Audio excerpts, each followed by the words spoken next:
I am an eternal optimist. I'm not particularly optimistic about the state of the Earth. Right now, our world is facing many challenges: overpopulation, climate change, scarce resources like water and food ultimately is changing the face of the planet. It's simply not sustainable the way things are going. We're working across a number of different areas, from agriculture to climate to water, to help provide the information that will help improve the day-to-day activities.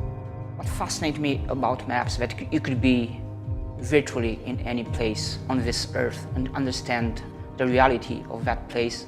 We hope that these maps will be able to help us understand where these ecosystems provide the greatest service: food, transportation corridors, recreation, all of the things we as humans need from the planet.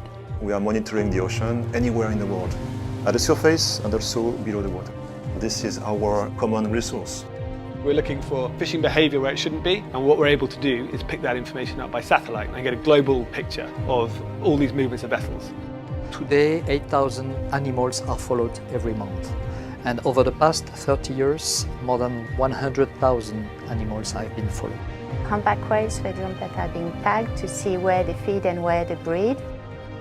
Hurricane Matthew was a very large natural disaster. Humanitarian actors do not necessarily have access to where to go to deliver aid.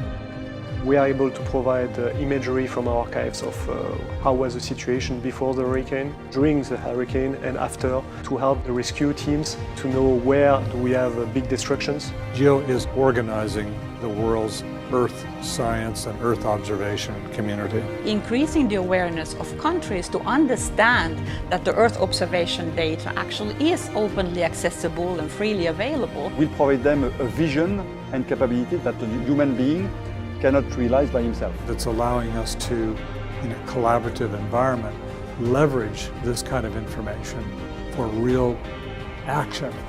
The role of international cooperation is essential. Any single nation cannot do the observation of the ocean that we need to run our system, so this international cooperation, as developed and promoted through GEO, is essential in making sure that we can pool resources and share the data.